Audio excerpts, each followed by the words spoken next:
Hello, everyone. Welcome to the New Artist Spotlight podcast. I'm the wonderfully whimsical wild man, Wilko Wilkes. And I'm Origin Cross. Thank you for joining us for another episode. That was Origin who wrote that script for me, so thank you, Origin. If you've listened to this before, you'll know that we interview some top talent from around the world.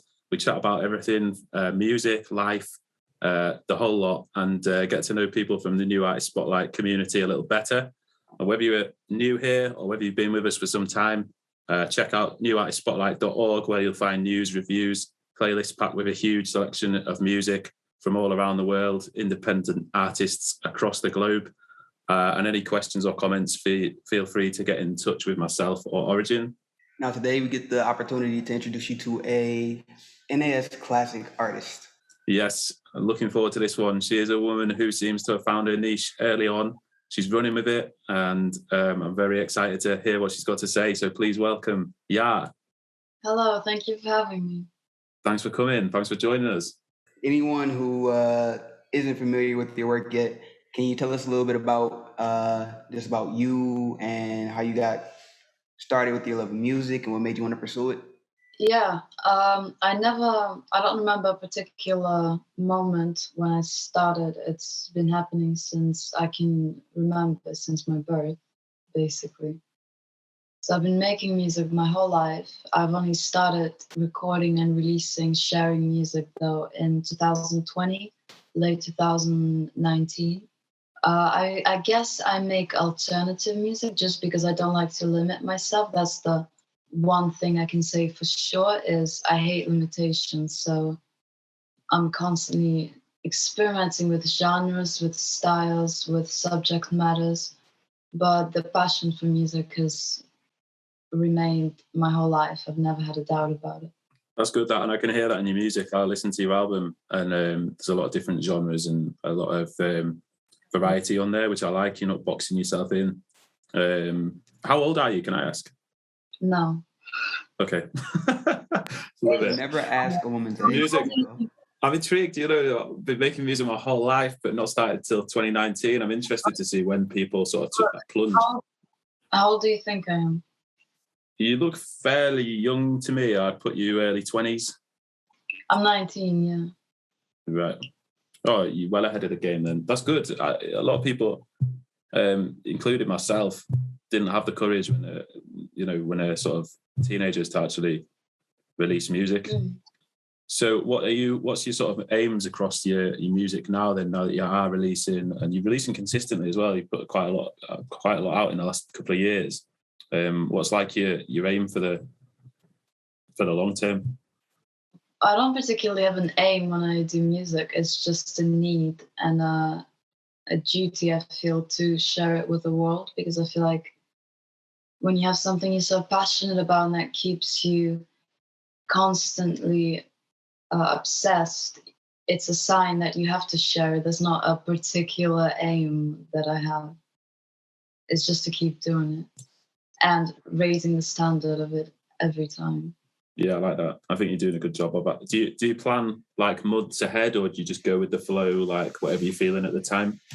In what sense? Regarding what? Well, I guess with my music, I struggle to because I've got work and I've got a load of other opportunities. I'm always sort of like living a few months forward in my head, and I kind of know what the next 5 or 6 months is going to look like in terms of releases and where I'm putting my time and where I'm putting my energy and what I'm going to write next. Yeah, for sure. Because releases I plan way before the actual release. And I do, it's difficult to choose what to prioritize, what to focus on, which specific songs, which musical projects. No, that I plan way ahead. So are you constantly working on multiple things at once and kind of trying to pick and choose what you're releasing and when?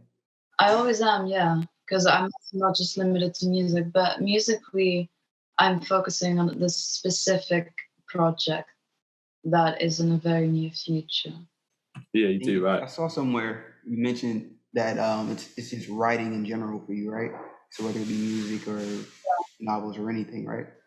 Literally everything, yeah, like novels, poetry, screenplays, theater, whatever.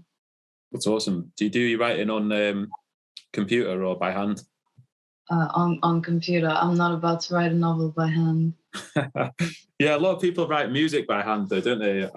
Like lyrics, but I've never done that. I always do it on computer.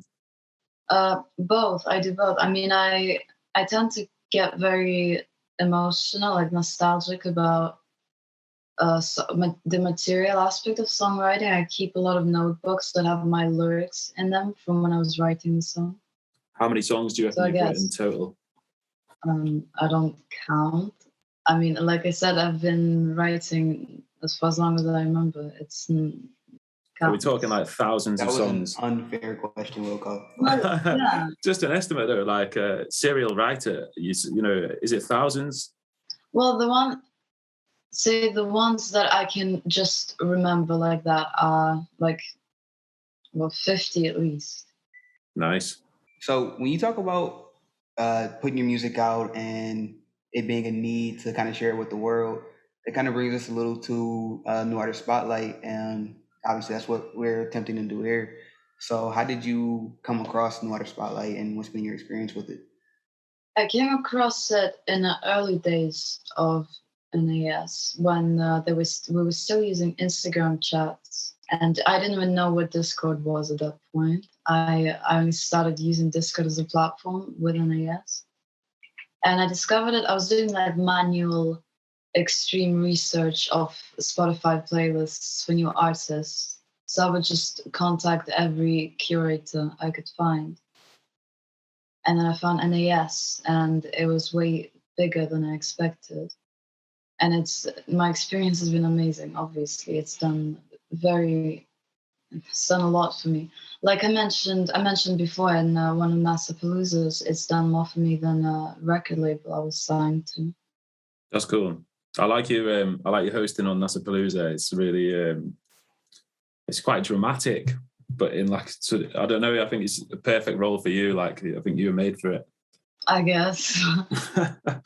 Yeah. I love doing it. And I'm very excited about the next one, actually, for November. What's got you excited about it? More the artists. I've been more and more in touch with the artists when I'm recruiting for NAS Palooza, and it's, I get to know them before we kind of have them on. Yeah, that's good.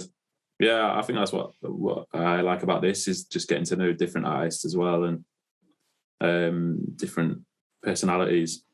And I don't know if you agree, but I think that's one of the best things about New Artist Spotlight as well. And the longer I'm in it, the more I think I'll know these guys for years. Like, I'll always be interested in the career and the music they're putting out.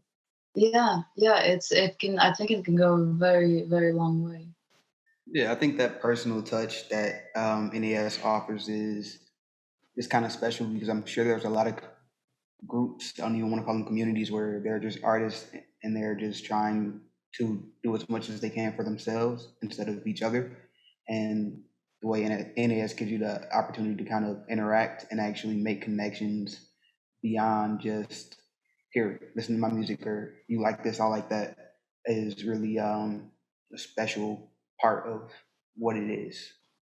Yeah, I think NAS understands. We all understand that helping each other is helping yourself, and helping yourself is helping each other. It's all the same. It's not so divided.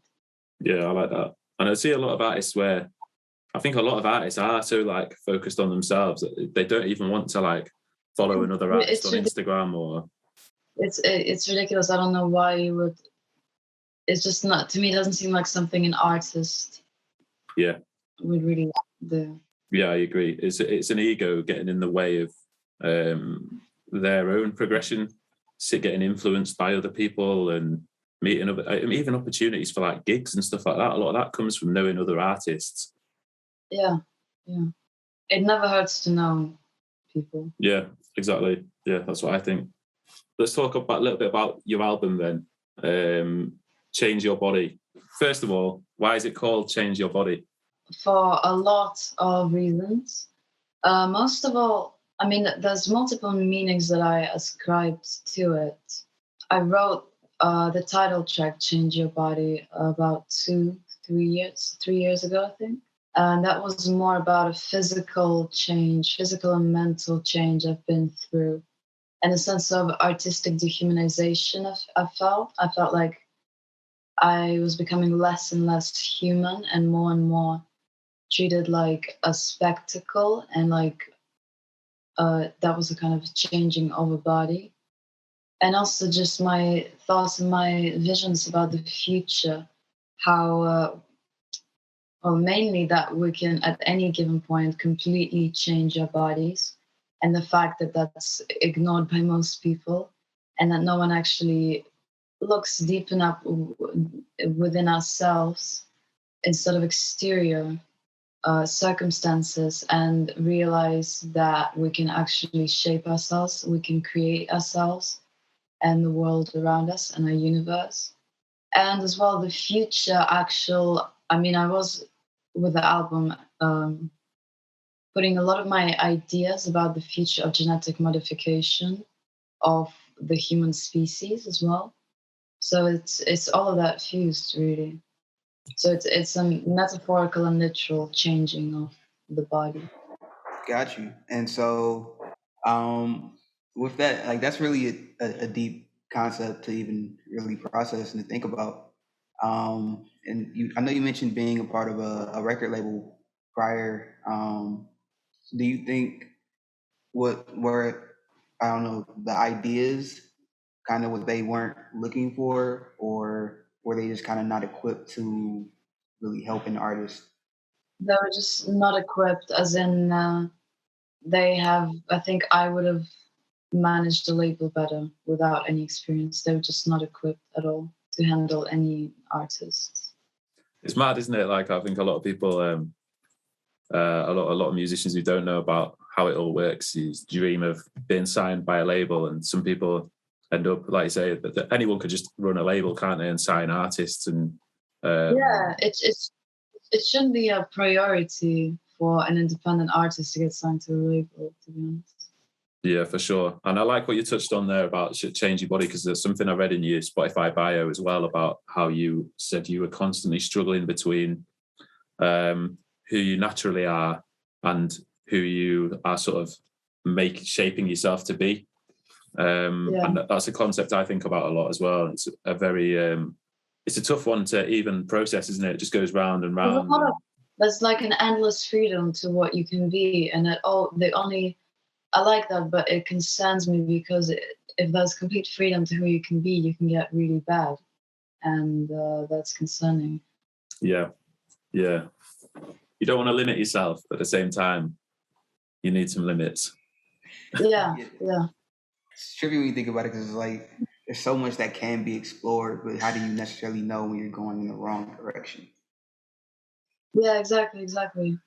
And have that motivation to go in the right direction. Yeah, and like you said, about prioritizing as well. That kind of ties in. Like it's hard to know where to put your efforts, and especially with music, where you might decide to release one track and then that's going to take you in a certain direction for a couple of months. It's a tough one, isn't it? Like you just got to hope, just got to do what you can and hope, and just put faith that everything will be okay and the universe will repay you. But I think, us three, we're sat here today, we're artists, we've got tens of thousands of streams between us. It's not going too badly, is it? Oh, don't ask what the universe can do for you. Ask what you can do for the universe. Yeah, too right. I think just the fact that we have that form of self-expression always makes me feel privileged, because I know there's people who have no passions and no way of self-expression. Yeah, I agree with that. And I can't imagine how miserable they must be. Yeah, and bored as well. Like people just don't know what to do with their time. I feel very lucky. Yeah. Or maybe it's just all made up, and you just imagine that you have this passion and talent so that you don't have to face being bored and miserable. That's definitely a concept to kind of be pondered right there, right? And then so I'm guessing this kind of leans into the I saw somewhere that you kind of follow pantheism, or am I saying that right? I don't know. Yeah. I'm not actually familiar with the concept, but I did Google it, so I am trying to learn. from what I did read, I feel like those views really kind of mesh and are that. Do you want to speak a little bit about that? Yeah, it's. I think it's something that. I mean, the terms always change, but the whole concept of unity is kind of what I believe in. I believe that everything is all is nothing, and nothing is all. It's all just way too connected. I feel like there's no one thing that exists. Like, it's not possible for just one thing to exist. Within nature and humans, it's just, to me, everything is one, and I can't separate it, no matter how hard I try or how hard all of us try to separate each other from other people, from nature, from the world. It is just not gonna work. I'm with you, and I like the way you're thinking, because I feel the same, and especially when you look at, you know, the Earth as like the Earth from like thousands of light years away. There's just absolutely nothing. It's just one tiny organism, and everything's sort of breathing together. The plants, the humans. I don't know. We're getting into this massive concept now, but I agree with what you're saying. You know, everything's one, and I like a lot of people. If you talk to them about that kind of concept, they're a bit like, "What are you talking about?" Like, everything's been described. What's that? Sorry. It's kind of a fact. I mean, we all depend on each other. Everything every single one of us does affects someone else. It's just a fact. Yeah, we are the world. Yeah, exactly. People really like to separate themselves from the world. They put it as if there's the world that's kind of against them or something, and everyone else is against them, and they're just themselves, as if we're so individual. Yeah. Another thing is, like, when people are in traffic and they're complaining about the traffic, it's like, you are the traffic. Yeah, or, you know, the society. Wait a minute. You are not the traffic. There's somebody up front that is specifically trying to ruin your day by driving extremely slow or not at all. You're all the traffic. Not traffic. You can always just walk, mate. Affected by the traffic. If you're in a car, you are traffic. If you're stuck in traffic, you are the traffic. By proxy, but not like by choice. There's someone being there by choice that is causing the traffic. Do any of us have a choice? Yes, the person in the front has a choice to not drive slow. What do you think of that, yeah? Does the person in the front know what they're doing? No one does. See? None of us. I don't know, I don't try. Yeah, too much hassle. So are you in Spain, by the way? You're living in Spain, but you're from Russia, is that right? Yeah. I was born in Moscow. Now I live in a small town in Spain. Nice. Northern Spain, southern? You don't have to give me the exact location. Southern. Right. Oh, very nice. So it's still quite nice and warm there at this time of year now. Yeah, it's the sun. There's been sun the whole day. People were swimming in the sea. I'm jealous. It's getting very cold over here now. What about you, Origin? What's the weather like? Is it, yeah? Yeah, it's like 7. It's 84 outside right now. 84 degrees Fahrenheit. So what's that in Celsius? I don't do conversions. That's useless to me, mate. It doesn't do conversions. It's 84 degrees. It's hot. It's hot. We're 9 degrees. It's swimming weather. Yeah, we're going off piste again here, aren't we? Of course, but that's kind of what we do. Yeah, that is what we do. So tell us about the song Vision from the album, because that's one that I liked. Well, I liked them all, but... I like Vision, actually. It's very rare that I wrote a song. I wrote it when I was 16, so a while ago. And I still feel very deeply about it. I still feel passionate about it. I still like it. I mean, it's actually probably the only song I don't mind playing ever. Like, I can just play it live at any given point, and I like it.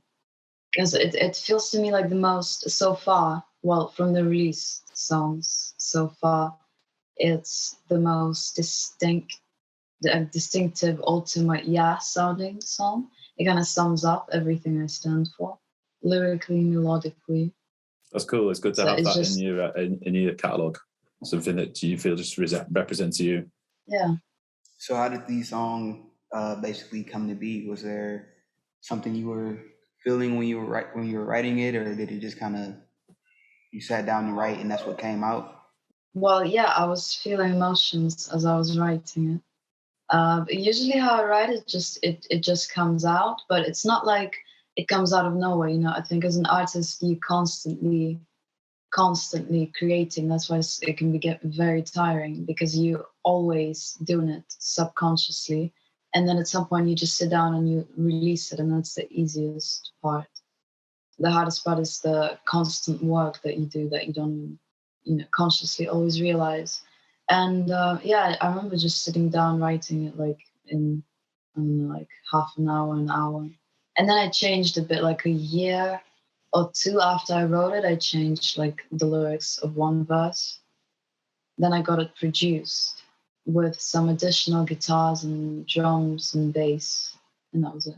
Nice. I like what you said there about, you're saying the hardest part is the subconscious bit where you're always, yeah, I know what you mean. It's like a million ideas in there just flying around, and yeah. Do you struggle with sleep at all? Sleep? Yeah, I know that's a little bit I don't. Question, but no. Well, no. I'm trying to sleep because I have a very, very serious relationship with dreams. I feel more real in dreams, and I have very, very vivid and very realistic. I mean, I feel more real. I find more reality in dreams than here. So I try to sleep to go to those places. And but most lately I don't sleep. I mean, I sleep 3 hours at most. But sometimes I still manage to dream because I need dreaming. I need to see my dreams. That's good. Yeah, I forget most of mine. But actually, yesterday I woke up and I wrote something from a dream, and I turned it into a little video, which I'll probably release over the next couple of days. Yeah. It's like that just shows that we're constantly working, even in sleep. I get a lot of that. I get a lot of songs are more difficult. It's more difficult to remember songs from dreams. Usually, I remember like films or. Right. Yeah. Usually it's like I see a film in my dream and then I wake up and I write it down into a script or something. And it's all very specific. Like I can see every shot. Songs are more complicated. A lot of times I hear a song that I make in my dream and it's like life changing. And then I wake up, I actually remember it and I play it and it sounds very, very strange. It's very disappointing. So is that the lyrics called like lucid dreams, where it's like very, very real? Do you usually remember? So like you said, you have a very serious relationship with your dreams. Like, do you usually remember most of your dreams, or is it sometimes hit or miss? Or yeah.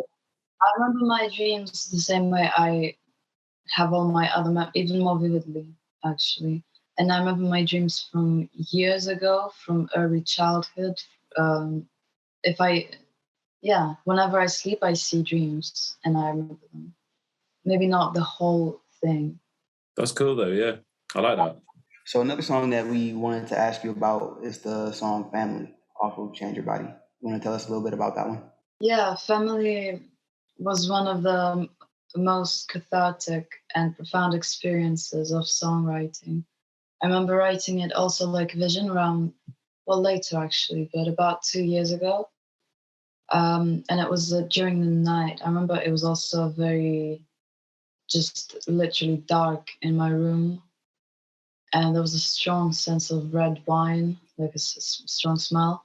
And it was after my mother told me a few stories about my family. And I just started thinking about certain memories from childhood, quotes by my family members, things I heard my family say, and certain visuals that I kind of grew up on. And it all formed into this almost anthem for my family, my literal family. And it's one of the most personal songs, I'd say. It's very shamelessly personal, I'd say. And how long did it take you to write it? Very short, about 20 minutes, and it just like came out. But it took a while to produce because I worked with a producer online to add more instrumentation, to experiment, to go into different directions. but also not too long, like less than a month. Just on the instrumentation, do you do all that yourself for your tracks? Because I've seen on Instagram that you play guitar and... It depends. I have I play the guitar, piano, and I do produce. I have a few self-produced songs like Q20 from Change Your Body, self-produced, a bunch of others. And then I have songs that I'll write. Usually I write the guitar or the piano and the vocals, melody, lyrics. And then I work with a producer, and the producer would add drums, bass guitar, some kind of other noise or instruments. And sometimes someone will send me an instrumental and I'll just sing on it. So it really depends. I don't like producing myself that much. I find it takes time away from other stuff, but also I find it's just better to leave it to somebody who is a pro at that. And yeah, exactly. It's very different from writing a song on guitar or piano. It's completely different. It's a very strange way to do it. So when you say you don't like producing yourself, is it you don't like producing specifically for yourself, or you just don't like producing in the amount of time it takes? That's the actual process of. I don't hate it. I mean, I do like it. I would rather be producing than doing most other things. But from the music aspect, I prefer playing guitar, writing a song on guitar than producing. It just feels much more technical to me, much more. It doesn't feel as natural, Another question I've got is, like, you're such a prolific writer. Do you have any other, like, do you ever find yourself, do you have any hobbies that aren't particularly productive? Like a lot of people will sit and watch Netflix, or they'll play games or stuff like that. Do you do any of that, or do you put all your time into music and writing? And no, I have to spend every second, every minute of my life doing something which I think is productive. Otherwise, I just can't function. Like, I just don't want to be here because there's no point.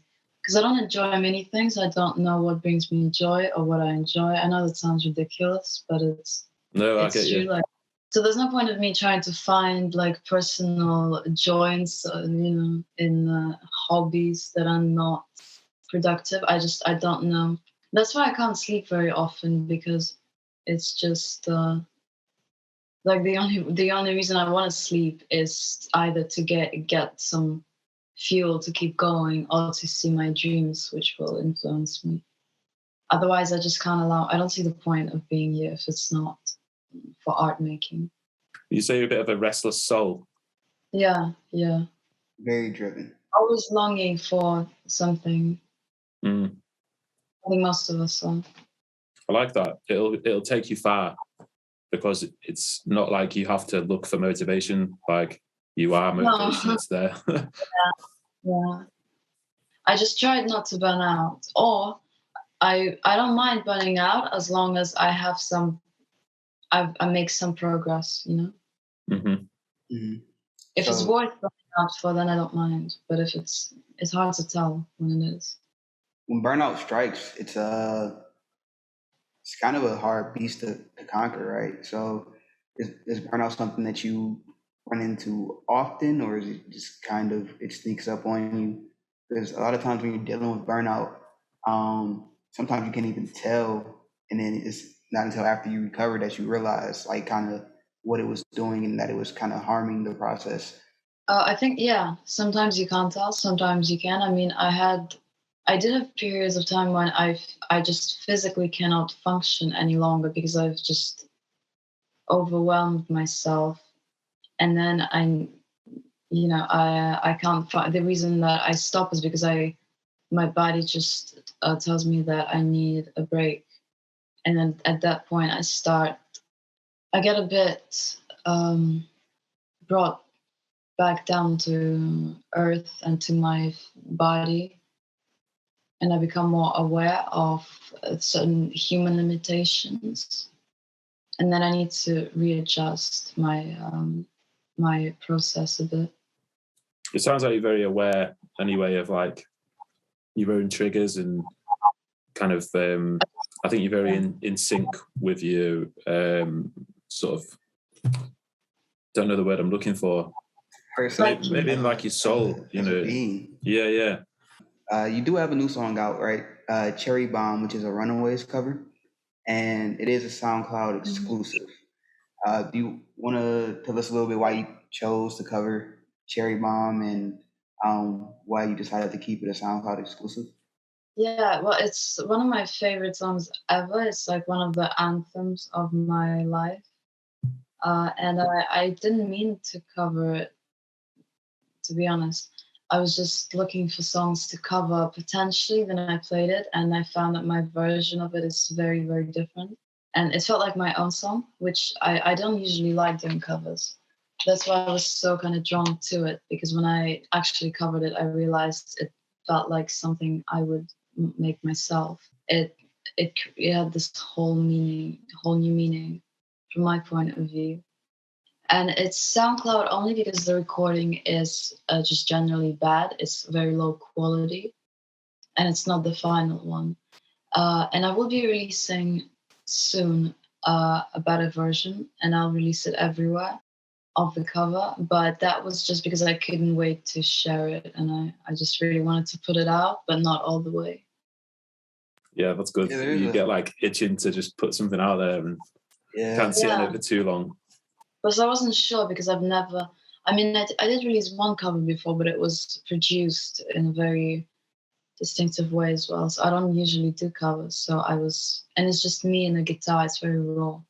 So let's listen to it then. Let's give it a spin. Do you want to introduce it yourself? Yeah, this is Cherry Bomb, my cover, Ya's cover of The Runaways.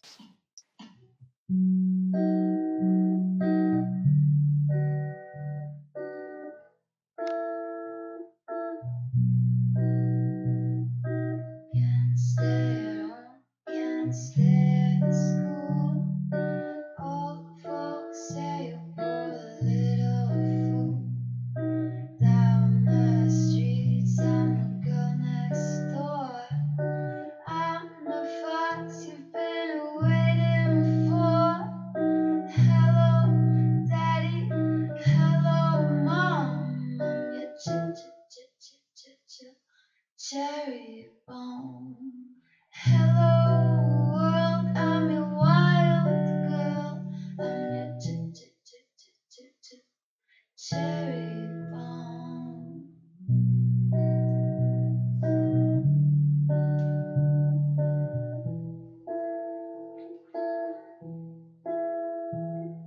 Stone Age love and strange sounds too. Come on, baby, let me get to you. Bad nights, cars, and teenage blues. Get down, ladies, you got nothing to lose. Hello, Daddy. Hello, Mom. I'm your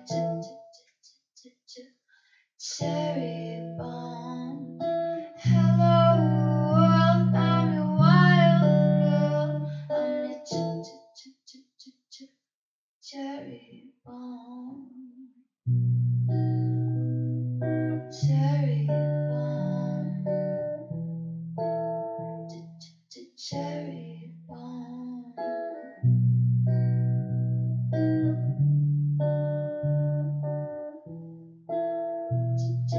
Cherry bomb. Hey, street boy, want some style? Your dad and dreams don't make you smile. I'll give you something to live for. Have you and grab you until you soar. Hello, Daddy. Hello, Mom. I'm your cherry bomb. Hello, world. I'm your wild girl. I'm your cherry bomb. Cherry bomb. Cherry bomb. Cherry bomb. Cherry bomb. Cherry bomb. Amazing. Thank you very much for letting us play that. Appreciate it. And another thing that I'm wondering then about you, because I've seen a lot of stuff on your Instagram of pictures of you on stage and playing the guitar and stuff. So I know you kind of like to play live. Is that like the pinnacle for you? Is that something that you enjoy the most of music? And how do you find performing in general? Well, it's interesting. I just performed today. I just did a show earlier today. And I don't know if there's a pinnacle. I definitely haven't performed enough and haven't had enough experience in the music as a career to really choose what I prefer. I probably prefer performing than recording, just because you get something back. You get an actual audience. It's instant.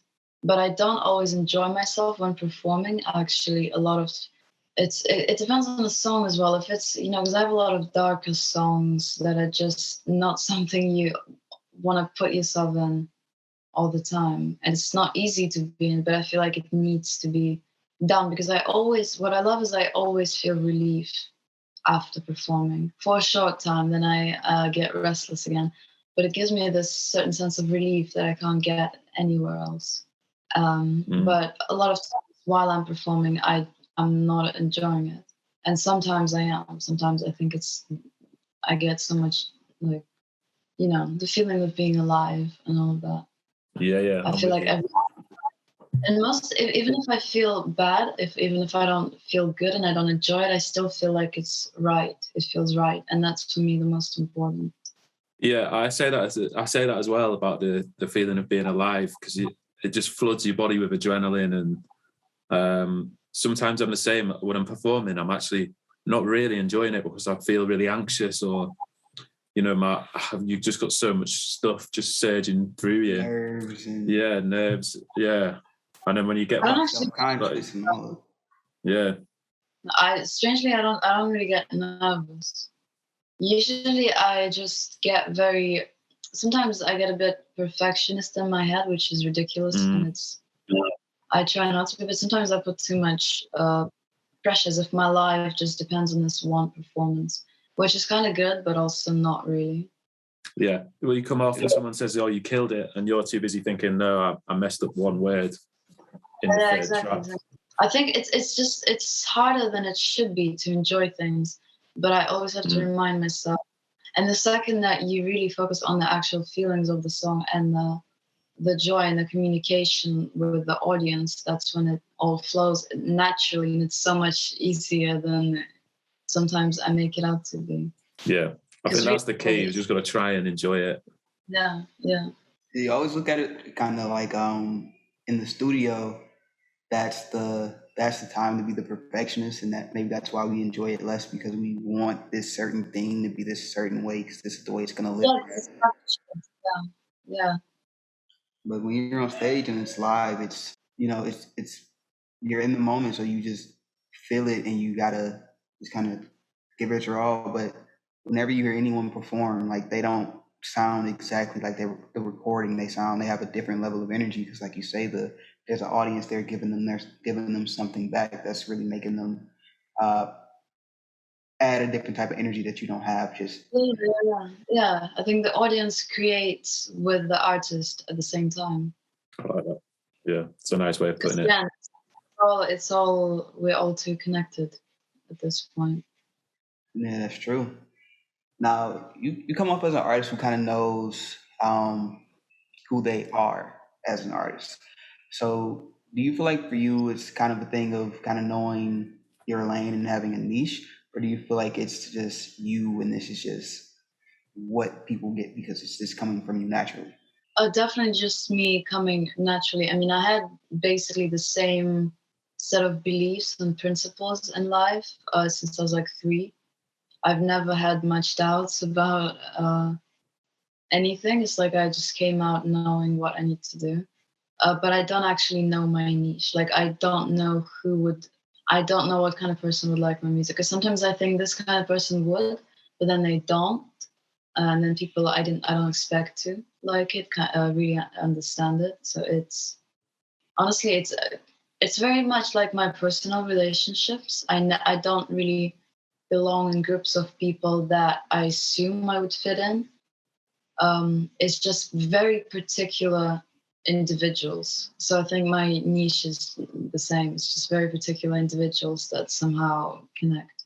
I agree with you there. I like it. And I've always thought the same with music. Like, it's hard to, like, you read these blogs and stuff and it says, you really need to nail down your target audience down to what they drink, where they go, what they eat.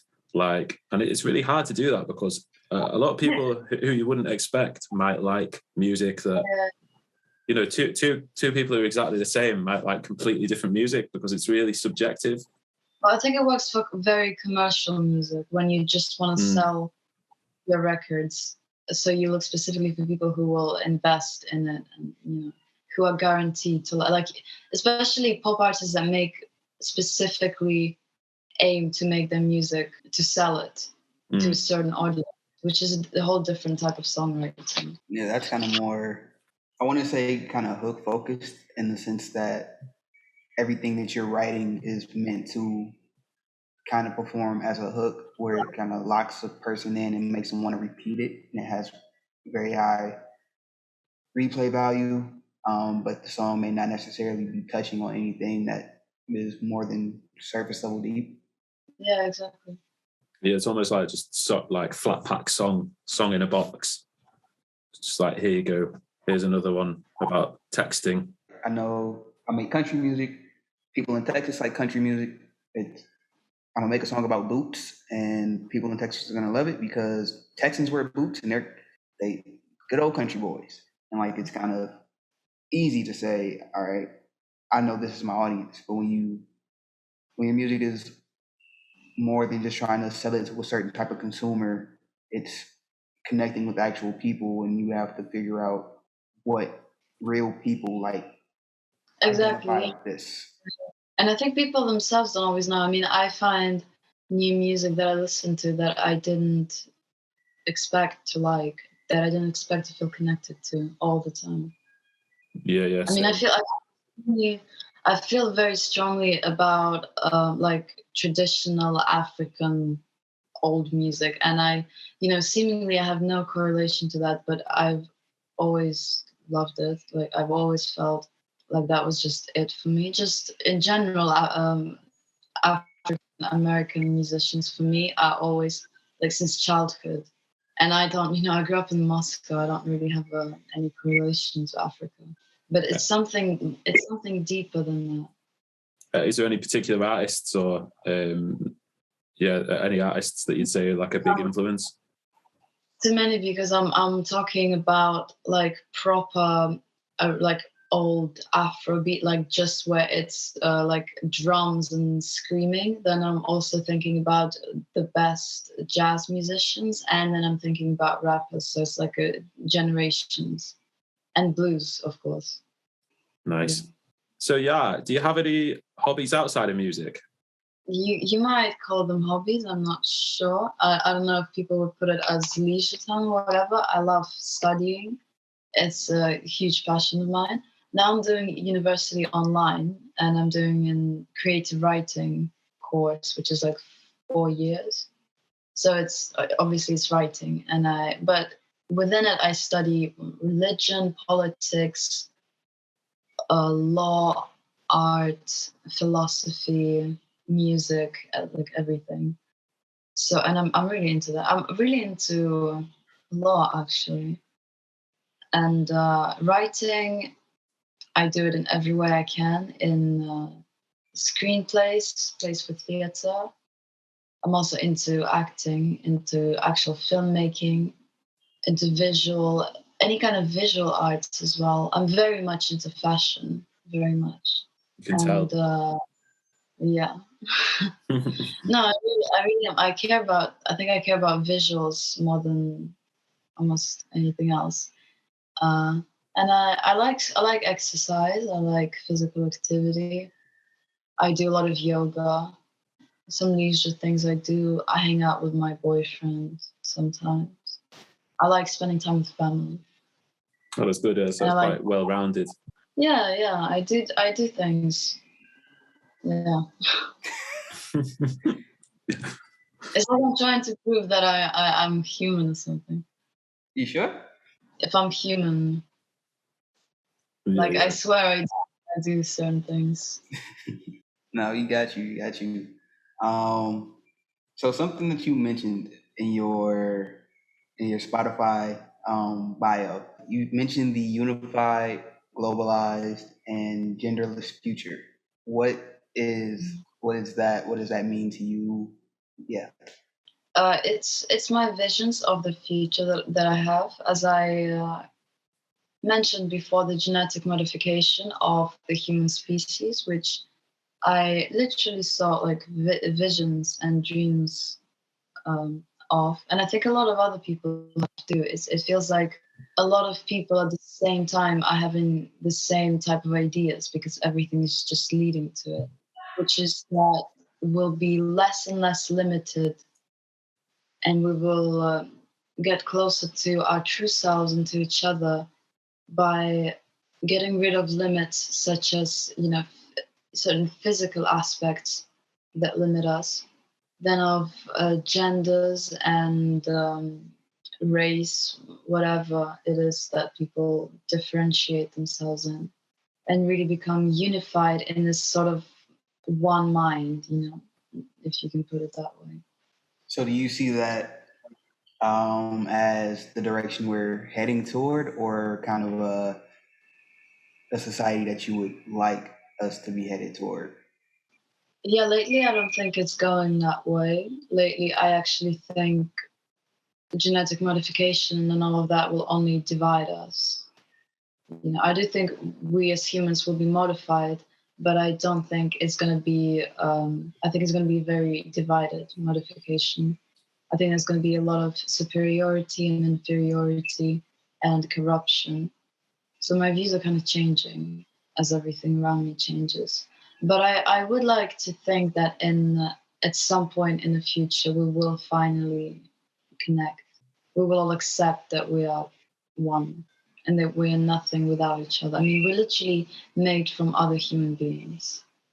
I like that, and I think there's potential. I think we've got the capacity to go that way with it, and for everyone to be unified. And I think a lot of artists probably feel like that already, but I do feel like there's probably a lot of people who don't feel that way and are quite divisive. And really, I think the more of us here kind of trying to bring everyone together, the closer we'll get to being able to be one. And the quieter the divisive voices will get. Yeah, when you get closer to others, you get closer to yourself, I think. Yeah, for sure. So in your 10 questions that you did with New Artist Spotlight, I know that was Yar back then. This is Yar now. Yeah. You mentioned that Miley Cyrus was an influence and somebody you might want to collab with in a dream world. Does that still hold true, or? Yeah, I mean, musically, I don't really.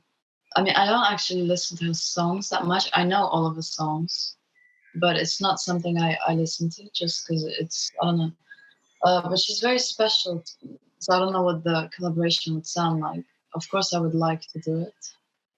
But she's very special to me because she's my first ever idol, like when she was back on Hannah Montana and I was a child growing up in Russia.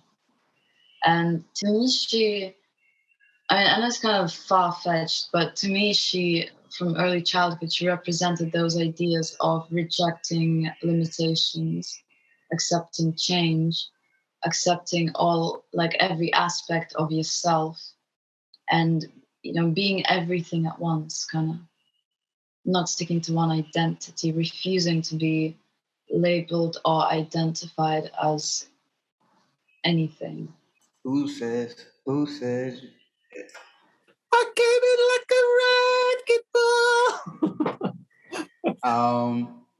You think you would be down if you said, "Let's do a remix of The Climb"? Would you do that? Yeah, I would get on The Climb. Yeah. I think we all. Yeah. No, her songs make me very emotional just for personal reasons. Otherwise, it's not something I listen to. Like, it doesn't matter what she puts out. It means a lot to me just because of who she is to me. Definitely, that makes a lot of sense. So, what's next for you? What do you have coming down the line? What's queued up? I have projects I'm very, very excited about coming very soon, actually. I don't want to give anything too specific, but it's new music, obviously. A lot of visual content. New music that's very, even more personal than the album, even darker than the album, more authentic, more vocally and musically developed, but also more stripped down. And it's very much like the core of who I am, just revealed with no sense of shame or guilt. It's completely open, and all of the songs that I'm planning to release, I wrote at a very dark point in my life, and I don't even. It took a long time for me to even record them because it was just so difficult to get back into them, and it felt like actual exorcism recording them. But I'm glad I did it, and I can't wait to share it. That sounds awesome. I can't wait to hear it. I think your authenticity as an artist is the thing that shines through for me. I think your music, the way you present yourself, and everything, you're very unique, and like I say, very authentic, and I like it. It's great to see. It's refreshing to see a lot of people aren't brave enough to kind of put their whole self out there. So I love what you're doing. So can you tell everyone who's listening where they can find you on social media? It might not be too easy with the just yeah. I bet there's a lot of results for that on Google. Yeah. There's actually 2 or 3 other artists that are also Yeah, but they're all spelled differently. But I am always spelled with lowercase. So I'm just YA lowercase, yeah. On social media, on Instagram, I have a lot of underscores and Yeah. I mean, the easy way you can find me is type in Yeah Music as a hashtag, and then I'll show up. My profile will show up. On Facebook, I have Yeah Official. Same with Twitter, I have Yeah Official or something similar to that. Spotify, Yeah, you can just search up Change Your Body, Yeah, and it will come up. And I do have a website that comes up if you type in music.com. Cool. So we got to keep everybody in touch with you and following your journey. But for now, thanks to everybody at home who tuned in, the NAS community, the mods, the partners, and everyone else involved. Thanks, and we'll see you next time. Peace out. Thanks, everyone.